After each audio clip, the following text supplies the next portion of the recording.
ಆಕಾಶವಾಣಿ ಚೈತ್ರವನ ಲಕ್ಷ್ಮೀಶನ ಜೈಮಿನಿ ಭಾರತದ ಸಮಗ್ರ ವಾಚನ ವ್ಯಾಖ್ಯಾನ ಕಾರ್ಯಕ್ರಮ. ಪ್ರಸ್ತುತಿ ಡಾಕ್ಟರ್ ಎಎಸ್ ಶಂಕರನಾರಾಯಣ. ಪ್ರಿಯ ಕೇಳುಗರೆ, ಲಕ್ಷ್ಮೀಶ ಕವಿಯ ಜೈಮಿನಿ ಭಾರತದಲ್ಲಿ 13ನೇ ಸಂಧಿಯ ಕೆಲ ಪದ್ಯಗಳ ವಾಚನ ಹಾಗೂ ವ್ಯಾಖ್ಯಾನವನ್ನು ಇಂದು ಕೇಳಲಿದ್ದೀರಿ. ವಾಚನ ಮಾಡಲಿದ್ದಾರೆ ಶ್ರೀಮತಿ ಎಚ್.ಎಲ್. ರತ್ನ. ವ್ಯಾಖ್ಯಾನ ಮಾಡಲಿದ್ದಾರೆ ಶ್ರೀ ಕೇಶವ ಅವಧಾನಿ. ಧರ್ಮರಾಜನ ಅಶ್ವಮೇಧದ ಕುದುರೆ ಹಂಸಧ್ವಜರಾಜನ ಚಂಪಕಾವತಿಗೆ ಬಂದಿದೆ. ಅವನು ಆ ಕುದುರೆಯನ್ನು ಕಟ್ಟಿದ್ದಾನೆ. ಆ ಸಂದರ್ಭದಲ್ಲಿ ಹಂಸಧ್ವಜನ ಮಗನಾದಂತಹ ಸುಧನ್ವನೊಡನೆ ಘೋರವಾದಂತಹ ಯುದ್ಧ ಆರಂಭವಾಗಿದೆ. ಆ ಸಂದರ್ಭದಲ್ಲಿ ಅರ್ಜುನನೇ ಸಾಕ್ಷಾತ್ತಾಗಿ ಸುಧನ್ವನೊಡನೆ ಯುದ್ಧಕ್ಕೆ ಸಿದ್ಧನಾಗಿ ಬಂದಿದ್ದಾನೆ. ಸಾಮಾನ್ಯ ಬಾಣದಿಂದ ಇವನನ್ನು ನಾನು ಸೋಲಿಸಕ್ಕಾಗೋದಿಲ್ಲ ಅಂಥೇಳಿ ಆಗ್ನೇಯಾಸ್ತ್ರವನ್ನು ಗಾಂಡೀವ ಧನಸ್ಸಿಗೆ ಹೂಡಿದ್ದಾನೆ. ಎಲ್ಲವೂ ಸುಟ್ಟು ಹೋಗ್ಬಿಡುತ್ತೆ ಅಂತ ಹೇಳಿಬಿಟ್ಟು ಸುಧನ್ವನಿಗೆ ಕ್ಷಣ ಮಾತ್ರದಲ್ಲಿ ಗೊತ್ತಾಯಿತು. ವಾರುಣಾಸ್ತ್ರವನ್ನು ಹೂಡಿಬಿಟ್ಟಿದ್ದಾನೆ. ಆ ವಾರುಣಾಸ್ತ್ರದಿಂದ ಆಗ್ನೇಯಾಸ್ತ್ರದ ಉರಿ ಪೂರ ನಂದಿಬಿಟ್ಟು ಜಲಮಯವಾಗ್ಬಿಟ್ಟಿತು. ಆ ಜಲಮಯವಾದಿದ್ದನ್ನು ಕವಿ ಬಹಳ ಚೆನ್ನಾಗಿ ಹೇಳ್ತಾ ಇದ್ದಾನೆ. ಎಲ್ಲಿ ನೋಡಿದ್ರೂ ಕೂಡ ಬರೀ ನೀರೇ.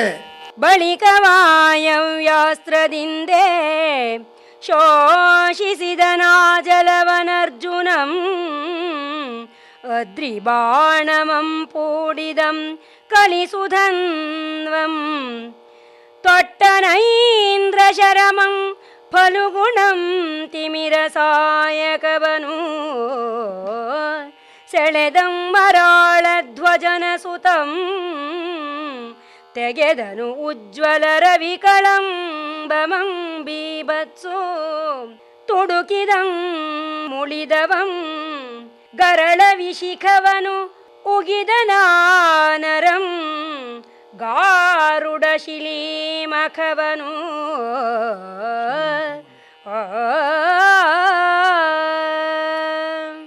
ಅರ್ಜುನ ವಾಯವ್ಯಾಸ್ತ್ರದಿಂದ ಆ ವಾರುಣಾಸ್ತ್ರದ ನೀರನ್ನೆಲ್ಲ ಎಲ್ಲವನ್ನು ಒಣಗಿಸ್ಬಿಟ್ಟ.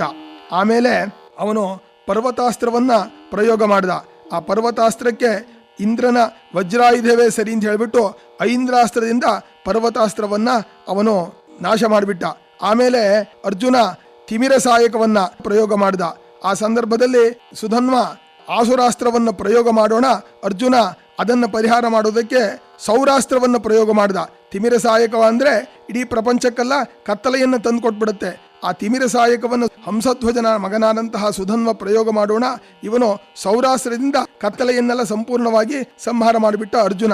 ಅವಾಗ ಸುಧನ್ವನಿಗೆ ಬಹಳ ಸಿಟ್ಟು. ಅವನು ಸಿಟ್ಟಾಗ್ಬಿಟ್ಟು ಸರ್ಪಾಸ್ತ್ರವನ್ನು ಪ್ರಯೋಗ ಮಾಡಿಬಿಟ್ಟ. ಕೂಡಲೇ ಅರ್ಜುನ ಸರ್ಪಕ್ಕೆ ಗರುಡನೇ ಪ್ರತಿಯಾಗಿರ್ತಾನೆ ಅಂತ ಹೇಳಿಬಿಟ್ಟು ಗಾರುಡಾಸ್ತ್ರದಿಂದ ಸರ್ಪಾಸ್ತ್ರವನ್ನ ಸಂಹಾರ ಮಾಡಿದ್ದಾನೆ. ಈ ರೀತಿಯಾಗಿ ಇಬ್ಬರಿಗೂ ಕೂಡ ಅಸ್ತ್ರಯುದ್ಧವಾಗ್ತಾ ಇದೆ. ಈ ಅಸ್ತ್ರಯುದ್ಧವಾಗ್ತಾ ಇದ್ದಾಗ ಅರ್ಜುನನಿಗೆ ಸಿಟ್ಟು ಜಾಸ್ತಿ ಆಗ್ಬಿಟ್ಟು ಬ್ರಹ್ಮಾಸ್ತ್ರವನ್ನ ಪ್ರಯೋಗ ಮಾಡ್ತಾ ಇದ್ದಾನೆ. ಈ ತೆರದೊಳು ಅಖಿಲ ದಿವ್ಯಾಸ್ತ್ರಗಳು ಸಿಗೆಗಳ ಚಾತುರ್ಯದಿಂದ ವರುವರೊರ್ವರು ಗೆಲ್ವ ಸತ್ವಾತಿಶಯದಿಂದೆ ಕಾದಿದರು. ಆ ಸುಧನ್ವಾರ್ಜುನರ್ ಬಳಿಕ ರೋಷದಿಂದೆ ಭೀತಿಗೊಳೆ ಮೂಜಗಮಂ ತೆಗೆದು ಬ್ರಹ್ಮಾಸ್ತ್ರಮಂ ಶ್ವೇತವಾಹನನಾರ್ದಿಸಲ್ಕೆ ಹಂಸಧ್ವಜನ ಜಾತಂ ಪ್ರತೀಕಾರಕೆ ಆ ಪಿತಾಮಹ ಶರವನು ಎಚ್ಚನು ಒಡನೆ ಬೊಬ್ಬಿರಿದನು.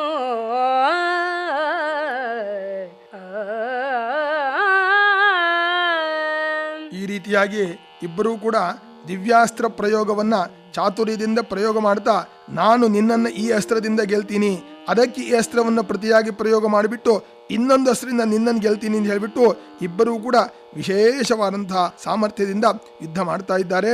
ಅರ್ಜುನನಿಗೆ ಬಹಳ ರೋಷವೇಳಿತು.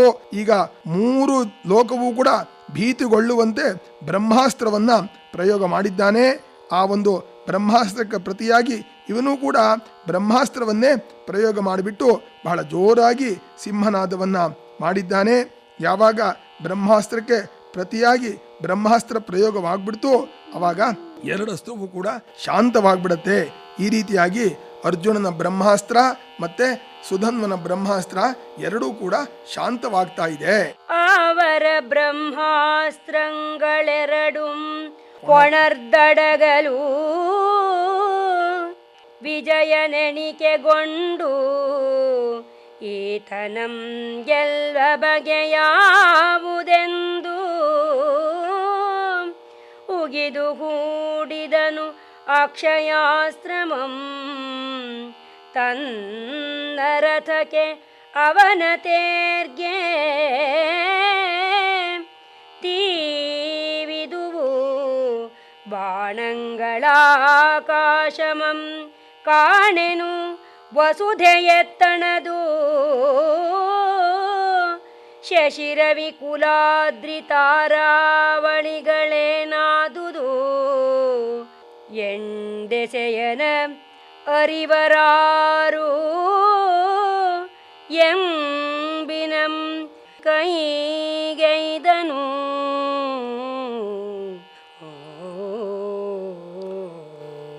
ಎರಡು ಬ್ರಹ್ಮಾಸ್ತ್ರಗಳು ಕೂಡ ಪರಸ್ಪರ ಸಂಧಿಸಿಬಿಟ್ಟು ಎರಡೂ ಕೂಡ ನಾಶವಾಗ್ಬಿಟ್ಟಿದೆ, ಪರಿಹಾರವಾಗ್ಬಿಟ್ಟಿದೆ. ಆ ಸಂದರ್ಭದಲ್ಲಿ ಅರ್ಜುನನಿಗೆ ಇವನನ್ನ ಯಾವ ರೀತಿ ನಾನು ಗೆಲ್ಲಬೇಕು ಅಂತ ಹೇಳಿಬಿಟ್ಟು ತಾನು ಅಕ್ಷಯಾಸ್ತ್ರವನ್ನ ಪ್ರಯೋಗ ಮಾಡಿದ್ದಾನೆ.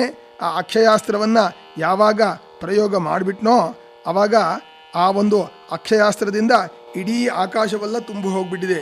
ಆದ್ದರಿಂದ ಭೂಮಿ ಎಲ್ಲಿದೆ, ಸೂರ್ಯ ಎಲ್ಲಿದ್ದಾನೆ, ಚಂದ್ರ ಎಲ್ಲಿದ್ದಾನೆ, ಕುಲಾದ್ರಿಗಳು ಎಲ್ಲಿವೆ, ನಕ್ಷತ್ರಗಳು ಏನಾದವು, ದಿಕ್ಕು ದಿಗಂತಗಳು ಯಾವುದು ಅಂತ ಹೇಳಿಬಿಟ್ಟು ಯಾರಿಗೂ ಗೊತ್ತಾಗದಂತೆ ಭೂಮ್ಯಾಕಾಶವನ್ನೆಲ್ಲ ಬಾಣಗಳೆಲ್ಲ ವ್ಯಾಪಿಸ್ಬಿಟ್ಟಿದೆ. ಅಕ್ಷಯಾಸ್ತ್ರದ ಸ್ವಭಾವ ಅಂದರೆ 1 2 ಆಗತ್ತೆ, 2 4 ಆಗತ್ತೆ, 4 8 ಆಗತ್ತೆ. ಹೀಗೆ ಇಡೀ ಪ್ರಪಂಚವೆಲ್ಲ ಬಾಣಮಯವಾಗುವಂತೆ ಅವನು ಪ್ರಯೋಗ ಮಾಡಿದ್ದಾನೆ. ಆ ಸಂದರ್ಭದಲ್ಲಿ ಸುಧನ್ವನಿಗೂ ಸಿಟ್ಟು ಬಂದ್ಬಿಟ್ಟು ಅವನು ಕೂಡ ಅದಕ್ಕೆ ಪ್ರತಿಯಾಗಿ ಪ್ರಯೋಗ ಮಾಡ್ತಾ ಇದ್ದಾನೆ. ಕವಿ ಈ ಒಂದು ಪದ್ಯದಲ್ಲಿ ಚಕಾರದ ಪ್ರಾಸದಿಂದ ಬಹಳ ಸುಂದರವಾಗಿ ಯುದ್ಧವನ್ನು ವರ್ಣನೆ ಮಾಡ್ತಾ ಇದ್ದಾನೆ.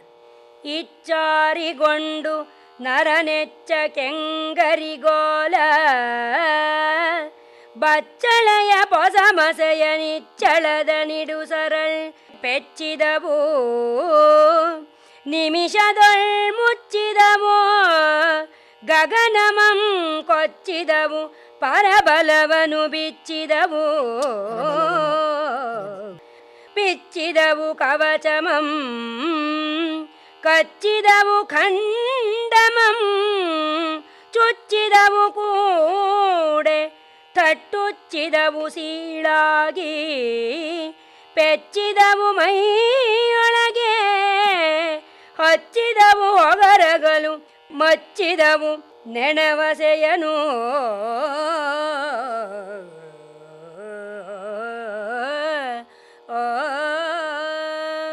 ಅರ್ಜುನ ಹೊಡೆದಂತಹ ಬಾಣಕ್ಕೆ ಪ್ರತಿಯಾಗಿ ಸುಧನ್ವನು ಕೂಡ ಪ್ರಯೋಗ ಮಾಡಿದ್ದಾನೆ. ಆ ಸಂದರ್ಭದಲ್ಲಿ ಸುಧನ್ವನ ಬಾಣದಿಂದ ಅಕ್ಷಯಾಸ್ತ್ರದ ಬಾಣಗಳೆಲ್ಲ ಎಲ್ಲವೂ ಕೂಡ ನಾಶವಾಗ್ಬಿಟ್ಟಿದೆ.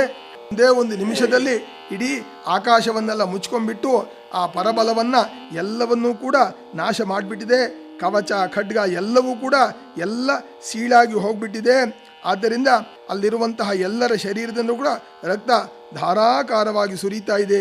ಬಹಳ ಗಟ್ಟಿಯಾದಂತಹ ಯುದ್ಧವನ್ನ ಇಬ್ಬರೂ ಕೂಡ ಮಾಡ್ತಾ ಇದ್ದಾರೆ. ಆ ಸಂದರ್ಭದಲ್ಲಿ ಅರ್ಜುನನಿಗೆ ಮನಸ್ಸಿಗೆ ಅನ್ನಿಸ್ತಾ ಇದೆ, ಅಲ್ಲ ಸಾಕ್ಷಾತ್ ಕಿರಾತ ವೇಷಧಾರಿಯಾದಂತಹ ಪರಮೇಶ್ವರನನ್ನೇ ನಾನು ಯುದ್ಧವನ್ನು ಮಾಡಿದೆನಲ್ಲ, ಆ ಒಂದು ಯುದ್ಧವಲ್ಲ ಏನಾಯಿತು, ಹೀಗಾಗ್ಬಿಡ್ತಲ್ಲ ಅಂತ ಹೇಳ್ಬಿಟ್ಟು ಅರ್ಜುನನಿಗೂ ಕೂಡ ಮನಸ್ಸಿಗೆ ಬರ್ತಾ ಇದೆ. ಅದಕ್ಕೋಸ್ಕರವಾಗಿ ಸುಧನ್ವನು ಕೂಡ ಅರ್ಜುನನನ್ನು ಹಾಸ್ಯ ಮಾಡ್ತಾ, ಏನಪ್ಪಾ ನಿನಗೆ ಅಂಥ ಒಂದು ವಿಶೇಷವಾದ ಬಲವಿತ್ತಲ್ಲ, ಆ ಬಲವೆಲ್ಲ ಎಲ್ಲೋಯ್ತು, ಕರಸು ಕೃಷ್ಣನನ್ನ ಅಂತ ಹೇಳಿಬಿಟ್ಟು ಅವನು ಕೂಡ ಹಾಸ್ಯ ಮಾಡ್ತಾ ಇದ್ದಾನೆ. ಗೌರಿಯರಸನ ಕೂಡೆ ಕಾದಿದ ಪರಾಕ್ರಮದ ಸೌರಂಭ ಮಿಂತುಟೆ ನಿವಾತ ಕವಚರ ನಿರಿದ ಗೌ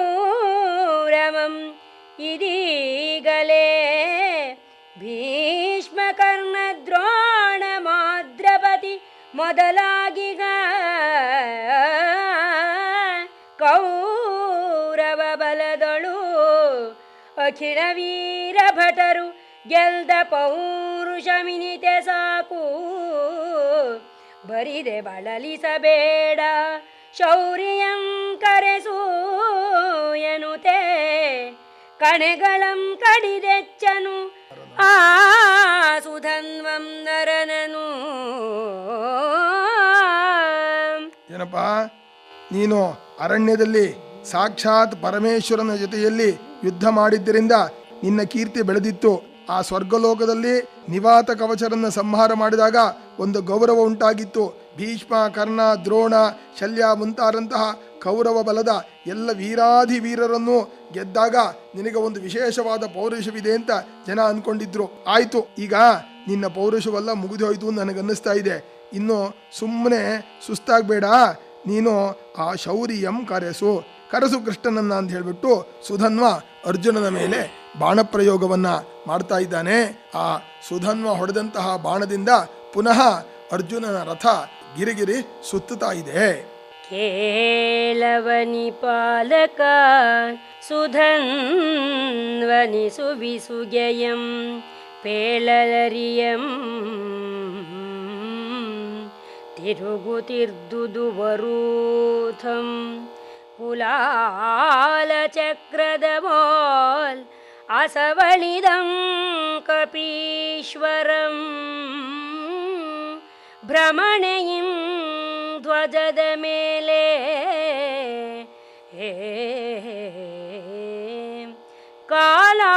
ಕಾಲಾಟವಡಗಿದವು ಕುದುರೆಗಳು ಸೂತನಂ ಕಾಲನೊಯ್ದಂ ಧನಂಜಯನೊಡಲೊಳ್ ಒಂಬುಗಳ್ ಕೀರಿಸಿದುವು ಇಕ್ಕೆಲದ ಸೇನೆಯಂ ಸವರಿದುವು ಹೊಗರುಗುವ ಹೊಸ ಕಣೆಗಳು.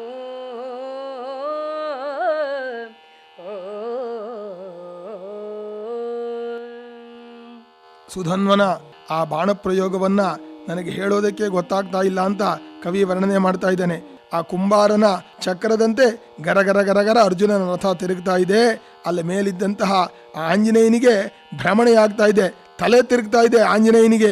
ಇದೇನಪ್ಪ, ನಾನು ಬಿದ್ದೇ ಬಿಡ್ತೀನಿ ಈಗ ರಥದಿಂದ ಕೆಳಕ್ಕೆ ಅಂತ ಅನ್ನಿಸ್ಬಿಟ್ಟಿದೆ. ಆ ಕುದುರೆಗಳೆಲ್ಲ ನಡೆಯಕ್ಕಾಗದೆ ಸುಸ್ತಾಗ್ಬಿಟ್ಟಿದೆ. ಅಲ್ಲಿದ್ದಂತಹ ಸಾರಥಿ ಆ ಸುಧನ್ವನ ಬಾಣಪ್ರಯೋಗದಿಂದ ಅವನು ಶರೀರವನ್ನ ಬಿಟ್ಟು ಬಿಟ್ಟಿದ್ದಾನೆ. ಅರ್ಜುನನ ಮೇಲೆ ಆ ಸುಧನ್ವನ ಆ ಬಾಣಗಳೆಲ್ಲ ಬಂದು ನೆಟ್ಕೊಂಡ್ಬಿಟ್ಟು ಎಲ್ಲ ಧಾರಾಕಾರವಾಗಿ ರಕ್ತವೆಲ್ಲ ಸುರಿತಾ ಇದೆ. ಆ ಸೈನ್ಯದ ಮೇಲೆ ಸುಧನ್ವನ ಬಾಣಪ್ರಯೋಗ ವಿಶೇಷವಾಗಿ ನಡೀತಾ ಇದೆ. ಈ ಸಂದರ್ಭದಲ್ಲಿ ಅರ್ಜುನನಿಗೆ ಆ ಸುಧನ್ವನ ಸಾಮರ್ಥ್ಯವನ್ನು ಕಂಡು ಬಹಳ ಆಶ್ಚರ್ಯವಾಗಿದೆ. ಅವನು ಸಾರಥಿ ಹೋದ ಮೇಲೆ ತಾನೇ ಆ ಸಾರಥ್ಯವನ್ನು ಮಾಡ್ತಾ ಸುಧನ್ವನ ಜೊತೆಯಲ್ಲಿ ಯುದ್ಧ ಮಾಡ್ತಾ ಇದ್ದಾನೆ. ಅರ್ಜುನನ ಮನಸ್ಸಿನಲ್ಲಿ ಪಶ್ಚಾತ್ತಾಪವಾಗ್ತಾ ಇದೆ.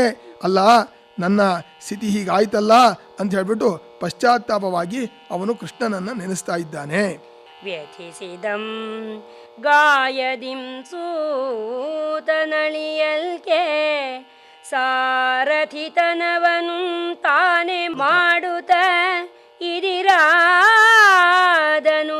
ಅತಿರಥದೊಳಗ್ಗಳೆಯನು ಅರ್ಜುನನು ಆ ಸುಧನ್ವಂಗೆ ಬಳಿಕೀತನಂ ಧುರದೊಳು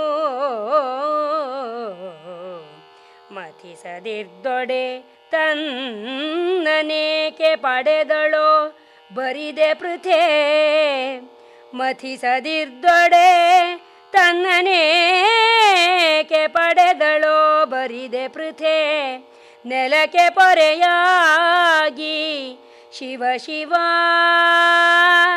ಶಿವ ಶಿವ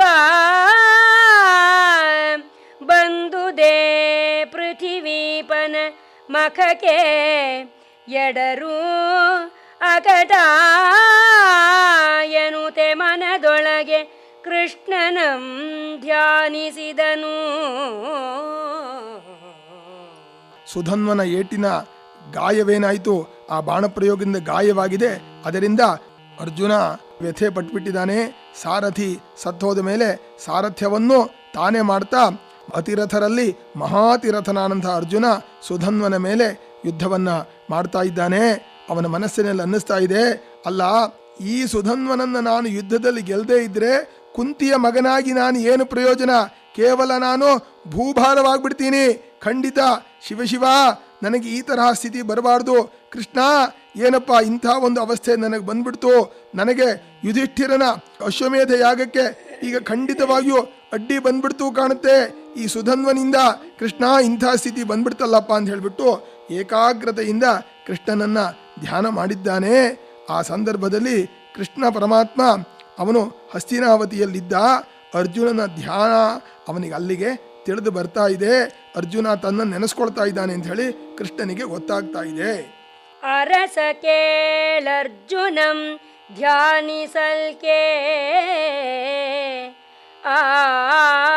ಆಗಳಿಭಪುರದೊಳು ಅರಿದಮ್ಮುರಧ್ವಂಸಿ ಹಂಸಧ್ವಜನ ಧುರಮಂ ಸುಧನ್ವನ ಪರಾಕ್ರಮಂ ಏನೆಚ್ಚರಿಸಿ ಧರ್ಮತನಯಾದಿಗಳ್ಗೆ ತೆರಳದು ಕಿರೀಟಿಗಾಗವಮೆಂದು ಬಹಿಲದಿಂ ಗರುಡ ವಾಹನನಾಗಿ ಬಂದನು. ಆ ಕ್ಷಣ ಕಲ್ಲಿಗೆ ಅರವಿಂದನಾಭನು ಆನತರ ನೆನಹಿಗೆ ನಿತ್ಯನೆಂಬುದಂ ತೋರುವಂತೆ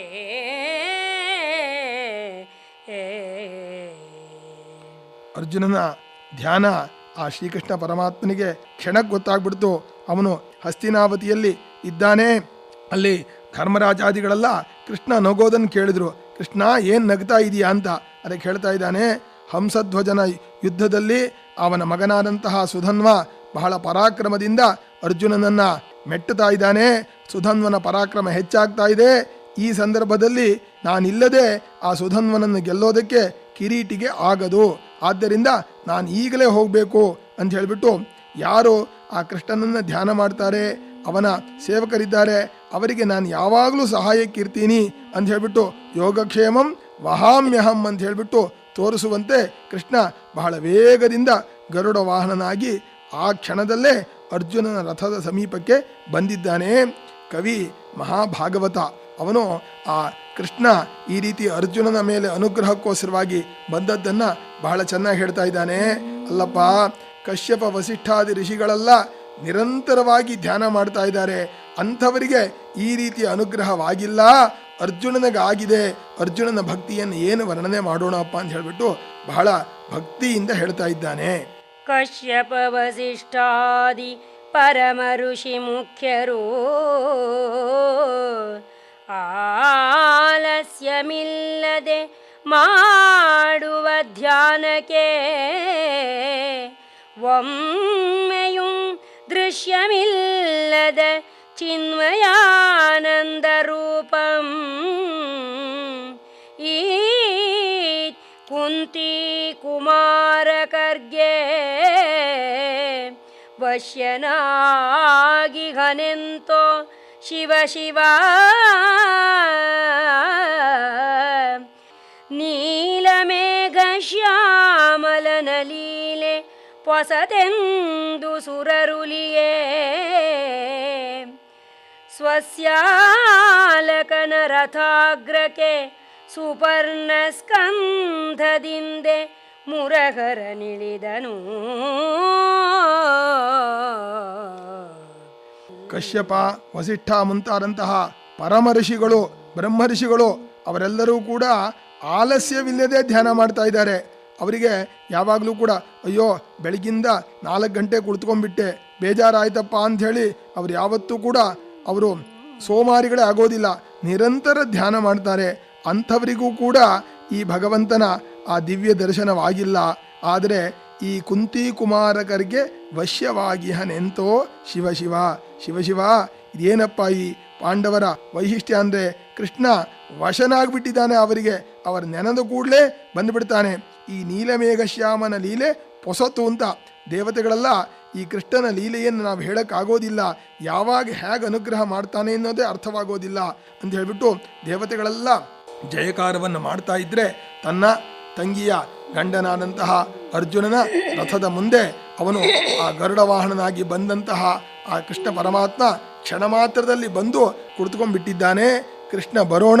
ಆ ಸಂದರ್ಭದಲ್ಲಿ ಪಾಂಡವ ಸೈನ್ಯದಲ್ಲೇ ಉತ್ಸಾಹ ಎದ್ದು ಬಿಟ್ಟಿದೆ. ಒಂದು ಕ್ಷಣ ಮಾತ್ರದಲ್ಲೇ ಎಲ್ಲ ವಾದ್ಯಗಳನ್ನು ಕೂಡ ಉತ್ಸಾಹದಿಂದ ಬಾರಿಸ್ತಾ ಇದ್ದಾರೆ. ಮೊಳಗಿದವು ನಿಸ್ಸಾಳ ಕೋಟಿಗಳ್ ಪಳುಗುಣನ ದಳದೊಳಗೆ ತನ ಗೆರಗುತ್ತಿರ್ದುದು ಉತ್ಸವದಳಳಿ ಮಸಗಿ ಕಳಕಳದ ಬೊಬ್ಬೆಯಿಂ ಇಕ್ಕುದು ರಭಸಮಬ್ದಿ ಘೋಷಣವನು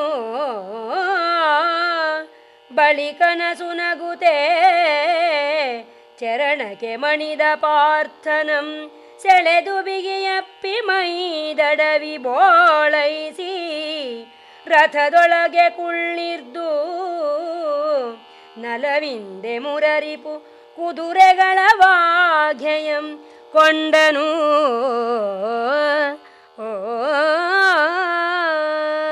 ಒಂದು ಕ್ಷಣ ಮಾತ್ರದಲ್ಲಿ ವೀರವಾದ್ಯವನ್ನ ಬಾರಿಸಿಬಿಟ್ಟಿದ್ದಾರೆ. ಎಲ್ಲರಿಗೂ ಕೂಡ ಉತ್ಸಾಹ ಎದ್ದು ಬಿಟ್ಟಿದೆ. ಉತ್ಸವದ ವಾತಾವರಣ ಬೆಳೆದು ಬಿಟ್ಟಿದೆ. ಆ ಘೋಷದಿಂದ ಸಮುದ್ರದ ಘೋಷವೇ ತಗ್ಗಿ ಹೋಗಿಬಿಡಬೇಕು ಅಂಥ ಒಂದು ಎತ್ತರವಾದಂತಹ ಘೋಷ ಎದ್ದು ಬಿಟ್ಟಿದೆ. ಆ ಸಂದರ್ಭದಲ್ಲಿ ಅರ್ಜುನ ನೋಡ್ತಾ ಇದ್ದಾನೆ, ತನ್ನ ರಥದ ಆ ಮುಂಭಾಗದಲ್ಲಿ ಕೃಷ್ಣ ಬಂದು ಕುಳಿತುಕೊಂಡು ಬಿಟ್ಟ.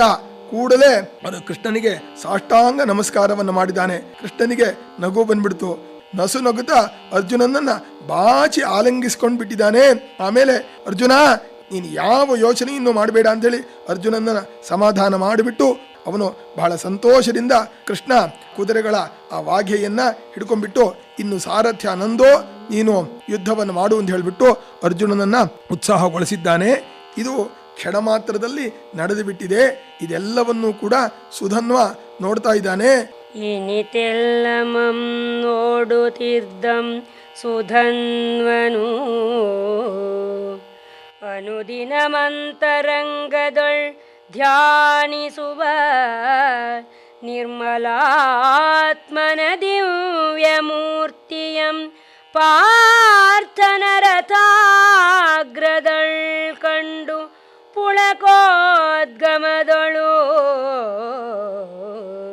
ತನುವ ನೀಡಾಡಿ ಸಾಷ್ಟಾಂಗ ಪ್ರಣಾಮದಿಂ ಮನದೊಳಗೆ ಹಿಗ್ಗಿ ತನ್ನಾಳ್ತನಕ್ಕೆ ಸಾಕು ಇನ್ನು ನೆನೆದೆಣಿಕೆ ಕೈ ಸಾರ್ದುದು ಎಂದು ಕಂದಣಿಯದೆ ಅಚ್ಯುತನ ನೀಕ್ಷಿಸಿದನು.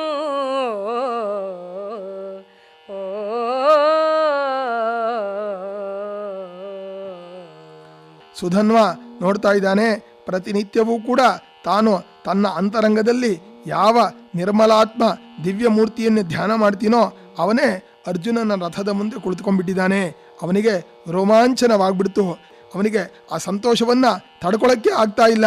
ಅಲ್ಲೇ ಸಾಷ್ಟಾಂಗ ಪ್ರಣಾಮವನ್ನ ಮಾಡಿದ್ದಾನೆ. ಮನಸ ಸಂತೋಷಗೊಂಡಿದ್ದಾನೆ. ಇನ್ನು ನಾನು ಯುದ್ಧ ಮಾಡೋದು ಸಾಕು. ನನ್ನ ಮನಸ್ಸಿನಲ್ಲಿ ಇದ್ದದ್ದೇನು ಅಂತಂದ್ರೆ, ಯುದ್ಧ ರಂಗದಲ್ಲಿ ಪ್ರಾಣ ಬಿಡಬೇಕಾದ್ರೆ ಸಾಕ್ಷಾತ್ ಆ ಪರಮಾತ್ಮನ ಸಾನ್ನಿಧ್ಯದಲ್ಲಿ ನನ್ನ ಪ್ರಾಣ ಬಿಡಬೇಕು ಅಂತ ನನ್ನ ಮನಸ್ಸಿನಲ್ಲಿ ಇತ್ತು. ಅದು ಇವತ್ತಿಗೆ ಕೈಗೂಡು ಬಂದ್ಬಿಡ್ತು. ಆದ್ದರಿಂದ ಆ ದಿವ್ಯ ಮೂರ್ತಿಯನ್ನ ನಾನು ಸಂತೋಷದಿಂದ ನೋಡ್ತೀನಿ ಅಂತ ಹೇಳ್ಬಿಟ್ಟು ಆ ಕೃಷ್ಣನನ್ನೇ ನೋಡುತ್ತಾ ಆ ಕೃಷ್ಣನನ್ನ ವರ್ಣನೆ ಮಾಡ್ತಾ ಇದ್ದಾನೆ. ಅತಸಿ ಕುಸುಮಗಾತ್ರನಂ ಕಮಲನೇತ್ರನಂ ಸ್ಮಿತರುಚಿರಶುಭರದನನಂ ಚಾರುವದನನಂ ಕೃತಮೃಗಮದೋಲ್ಲಾಸತ್ಸುಲಲಾಟನಂ ಮಣಿಕಿರೀಟನಂ ಕಂಬುಗಳೆದ ಅತುಲ ತುಳಸೀಮಾಲನಂ ರಮಾಲೋಲನಂ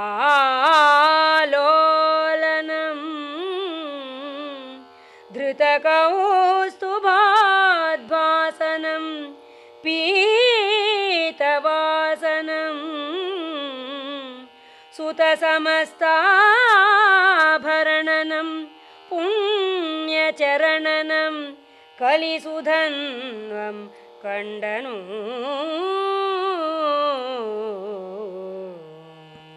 ಕವಿ ಬಹಳ ಶಬ್ದ ಪ್ರಾಸದಿಂದ ಆ ಭಗವಂತನ ದಿವ್ಯವಾದಂತಹ ರೂಪವನ್ನು ವರ್ಣನೆ ಮಾಡಿದೆ. ಕೃಷ್ಣ, ಅಗಸೆ ಹೂವಿನಂತೆ ನಿನ್ನ ಶರೀರವಿದೆ, ನಿನ್ನ ಕಣ್ಣುಗಳು ತಾಮರೆಯಂತೆ ಸುಂದರವಾಗಿದೆ, ನಿನ್ನ ರದನ ಹಲ್ಲು ಬಹಳ ಸುಂದರವಾಗಿದೆ, ನಿನ್ನ ಮುಖವು ಸುಂದರವಾಗಿದೆ, ನೀನು ಕಸ್ತೂರಿ ತಿಲಕವನ್ನ ಹಣೆಗೆ ಲಲಾಟಕ್ಕೆ ಹಚ್ಕೊಂಡ್ಬಿಟ್ಟಿದೀಯಾ, ಆ ಮಣಿಮಯವಾದಂಥ ಕಿರೀಟವನ್ನು ಧಾರಣೆ ಮಾಡಿದೀಯಾ, ಕಂಬುಗ್ರೀವ ಶಂಖದಂತೆ ನಿನ್ನ ಆ ಒಂದು ಕುತ್ತಿಗೆ ಇದೆ, ನೀನು ಆ ತುಳಸಿ ಮಾಲೆಯನ್ನು ಧಾರಣೆ ಮಾಡಿದೀಯಲ್ಲ, ಅಂಥ ತುಳಸಿ ಲೋಕದಲ್ಲಿ ನಮಗೆಲ್ಲೂ ಕಾಣೋದೇ ಇಲ್ಲ. ಸಾಕ್ಷಾತ್ ಲಕ್ಷ್ಮಿ ನಿನ್ನ ಎದೆಯಲ್ಲಿ ಯಾವಾಗಲೂ ಸನ್ನಿಹಿತಳಾಗಿದ್ದಾಳೆ. ಕೌಸ್ತುಭ ಮಣಿಯನ್ನ ನೀನು ಧಾರಣೆ ಮಾಡಿದ್ದೀಯಾ, ಪೀತಾಂಬರ ಧಾರಿಯಾಗಿದ್ದೀಯಾ, ಎಲ್ಲ ಆಭರಣಗಳನ್ನು ಧಾರಣೆ ಮಾಡಿದ್ದೀಯಾ, ನಿನ್ನ ಚರಿತೆಯೇ ಪುಣ್ಯ ಚರಿತೆ ಅಂತ ಹೇಳಿಬಿಟ್ಟು ಆ ಕೃಷ್ಣನನ್ನ ಬಹಳ ಭಕ್ತಿ ಭಾವದಿಂದ ಸುಧನ್ವ ವರ್ಣನೆ ಮಾಡ್ತಾ ಇದ್ದಾನೆ. ಅಷ್ಟೇ ಅಲ್ಲ, ಜಯ ಜಯ ಅಂತ ಹೇಳ್ಬಿಟ್ಟು ಜಯಕಾರದಿಂದ ಕೃಷ್ಣನನ್ನ ಸ್ತೋತ್ರ ಮಾಡ್ತಾ ಇದ್ದಾನೆ. ಜಯ ಚತುರ್ಮುಖ ಜನಕ ಜಯ ಚತುರ್ಮುಖ ಜನಕ ಜಯ ಚಾರು ಚರಿತ್ರ ಜಯ ಚಿದಾನಂದ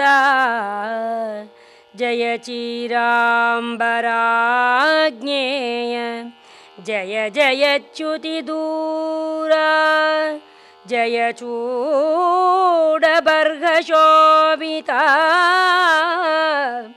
ಚೇತನ ಸ್ವರೂಪ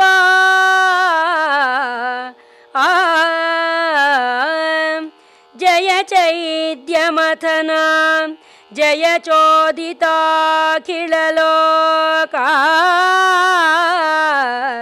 ಜಯ ಚೌರ್ಯಕೃತಲೀಲಾ ಜಯ ಚಂಡ ಶತಕಿರಣ ಜಯ ಚಕ್ರಧರ ಎಂದು ಕೃಷ್ಣನಂ ಕಲಿಸುಧನ್ವಂ ಪೊಗಳ್ದಂ ಮನದೊಳು.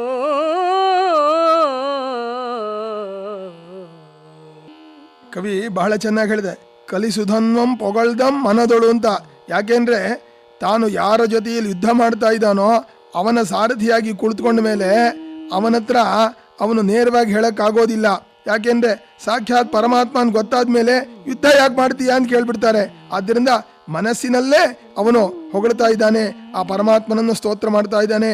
ದೇವಾ, ನೀನು ಬ್ರಹ್ಮನ ತಂದೆ, ನೀನು ಚಿದಾನಂದ, ಚ್ಯುತಿ ಇಲ್ಲದ ಅಚ್ಯುತ, ನೀನು ಸಾಕ್ಷಾತ್ ಚೈತನ್ಯ ಸ್ವರೂಪನಾಗಿದ್ದೀಯಾ, ಎಲ್ಲ ದುಷ್ಟರನ್ನೂ ಮಥನ ಮಾಡಿದ್ದೀಯಾ, ಸಮಸ್ತ ಲೋಕವನ್ನೂ ಕೂಡ ನೀನೇ ಆಳ್ತಾ ಇರೋವನು, ನೀನೇ ಸೃಷ್ಟಿ ಮಾಡಿರೋವನು.